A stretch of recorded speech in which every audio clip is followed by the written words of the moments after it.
ఎప్పుడు మనం చపాతీస్ తీసుకుంటూ ఉంటామండి. బట్ నేను ఈరోజు మిల్లెట్స్ అనే చపాతీతో వచ్చేసానండి. ఈ మిల్లెట్స్ చపాతీ ఎలా చేయాలనే విధానం చూద్దామండి.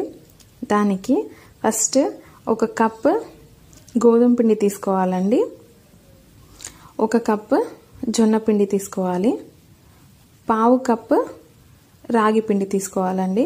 ఈ మూడింటిని బాగా జల్లించుకొని ఆ పౌడర్ని ఒక బౌల్లోకి వేసుకొని దానికి తగినంత సాల్ట్ వేసుకొని స్టవ్ మీద గిన్నెలో వేడి నీళ్ళు కాంచుకోవాలండి. కాగిన వేడి నీళ్ళని కొంచెం కొంచెంగా పోసుకొని కలుపుకోవాలండి. ఇలా వేడి నీళ్ళతో చేసుకుంటే కొంచెం మెత్తగా వస్తాయి అన్నమాట చపాతీస్. సో వేడి నీళ్ళతోటి కలుపుకొని ఒక 30 మినిట్స్ మూత పెట్టి సైడ్కి వదిలేసుకోవాలండి.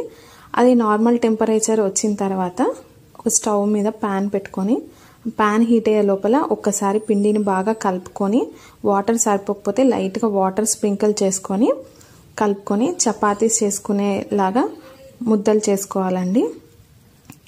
ఈ చపాతీస్ నార్మల్ చపాతీస్ లాగా కాకుండా కొంచెం పైనే మనం రుద్దుకోవాలన్నమాట. గట్టిగా ప్రెస్ చేస్తే అతుక్కుపోతుందండి. పైనే చపాతీస్ చేసుకోవాలి. ప్యాన్ హీట్ అయ్యాక ఆ చపాతీని దాని మీద వేసుకొని స్లోగా కాల్చుకోవాలన్నమాట.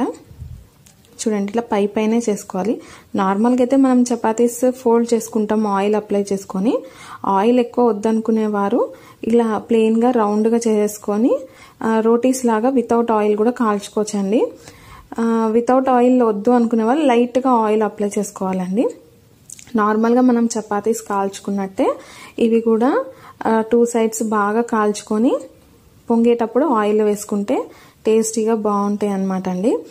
చూడండి చపాతీస్ ఎలా పొంగుతున్నాయో చూడండి. స్లోగా లైట్గా అట్లా స్లోగా పొంగుతాయండి. కలర్ కూడా రాగి పిండి కలిపాం కాబట్టి కలర్ కూడా కొంచెం డిఫరెంట్గా ఉంది.